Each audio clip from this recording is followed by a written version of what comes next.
Viltrox was kind enough to send me the 85mm 1.4 Pro lens a couple of months ago, and I've put it through its paces during that time that I've had it, and I would like to share my honest opinion about this lens with you guys. Just to be clear, this is no sponsored review. Viltrox is not seeing this video before you do, so everything I'm saying here is based on my personal experience with it. Now, it has to be said that this has quickly become one of my favorite lenses that I've used in a while, and it's because I really love the 85mm focal length, and this lens does a lot of great things.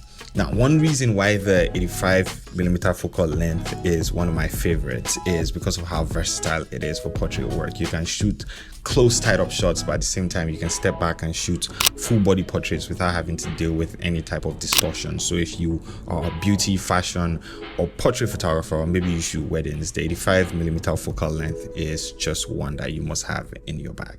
So the build quality of this lens is absolutely fantastic. I do have another 85mm for Sony E mount, which is the Sony Aurora 1.4 lens, 85 1.4 lens, and I love the build quality of that lens too. And when I, got hands on this lens, I just felt like this just felt a little bit better built than the other lens. Now, putting it back in your mind that this lens probably cost maybe over $100 more than the Sony lens, but the build quality of this lens, like I said, is fantastic. For the price of about $600, this lens is built like a tank.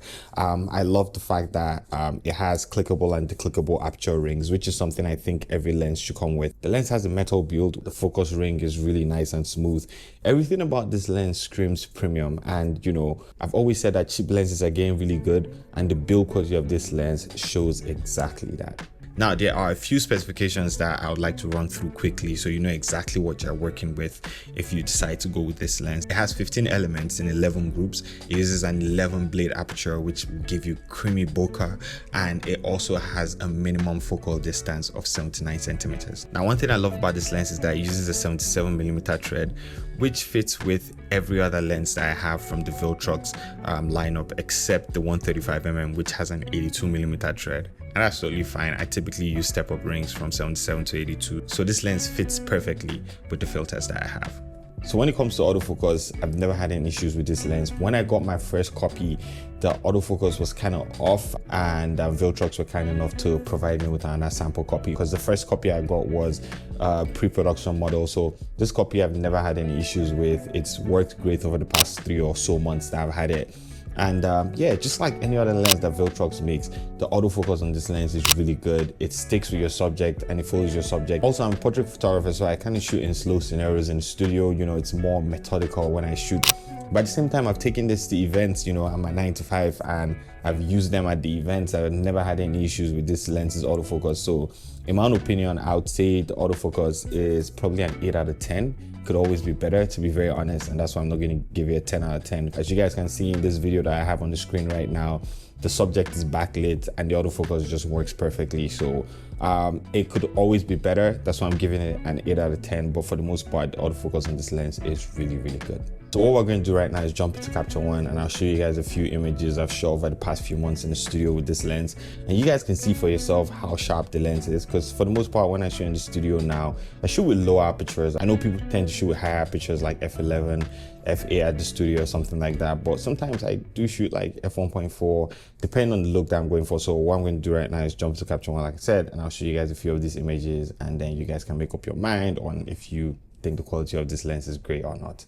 Now, before I show you a few of the images that were shot in the studio, I just felt like it would be nice to show you some images that were shot outdoors with natural light, because not everybody that's a studio photographer. Some people just love shooting outdoors, and this lens is probably going to appeal to a lot of wedding photographers and portrait photographers. So yeah, I just felt like it would be nice to show you some images that I shot during the summer with this lens. Now, so you guys can see this image right here was shot with the 85 1.4, and also it was shot on my Sony A7R5, and it was shot in uncompressed RAW. This right here is at f1.8, and this image is zoomed into probably about 200-300%, but if we zoom out, you guys can see what the image looks like. Now, if you look at this image, you can see that the colors of these images are really, or this particular image right here is really good, and it's the same thing across the board when it comes to most of the images that I shoot with the Viltrox. All the colors are really nice and the images are always tack sharp. The autofocus of this lens is really good, and for the most part I barely miss focus when I'm shooting this lens. So you guys can see right here, this image is really sharp too.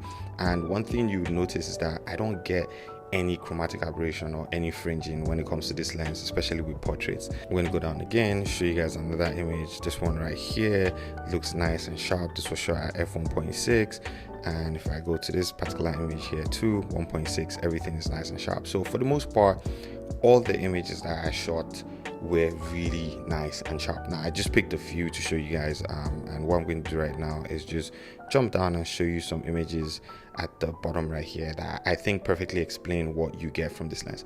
Now with this particular image right here, you guys can see she is really nice and sharp. You know, she's in focus, everything is nice and sharp. And if you look to the right side of this image, you can see that the background is just blurred out. So the transition between the foreground and the background looks really nice, and the lens handles everything very well.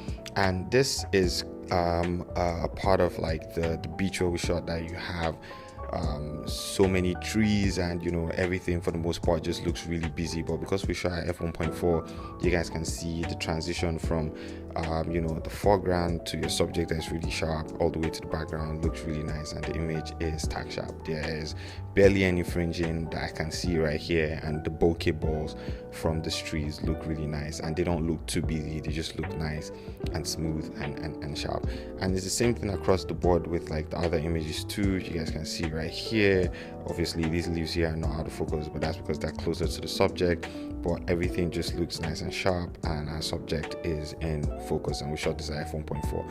So these are a few images that I shot using this particular lens outdoors during the summer, and I thought, you know, like the images were really nice, and you know, like the lens held its own.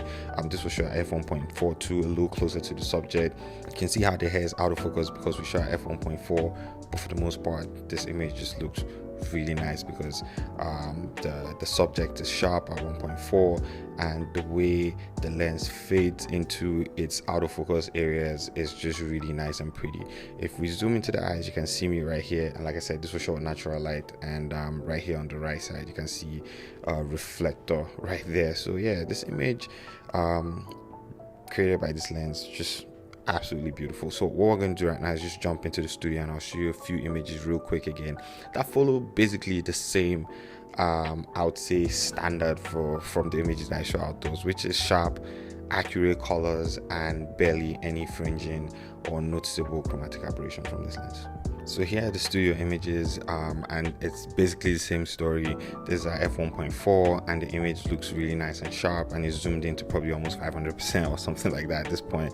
If we zoom out, you guys can see what the actual image looks like. The same thing with this image, zoom in, you can see that it's nice and sharp.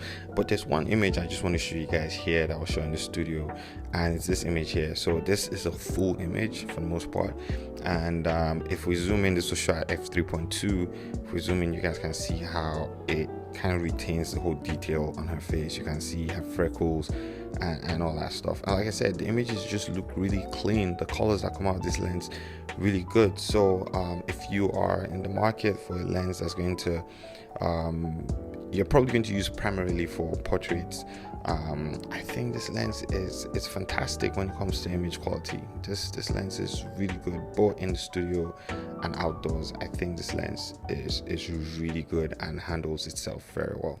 Now, to finalize this video, I think this is one of the best portrait lenses you can get if you shoot with either Sony or Nikon, or maybe like if your camera is Panasonic. So Viltrox just joined the L mount alliance. I think this is one of the best portrait lenses out there. For $600, I think this lens is a great deal in my opinion. If you shoot portraits, if you shoot weddings, I also think it's great. But anything that has to do with portraits, I think this lens is going to kill it. If you are primarily a videographer, I don't know how this lens is going to like work for you. Honestly speaking, I do shoot photos and videos.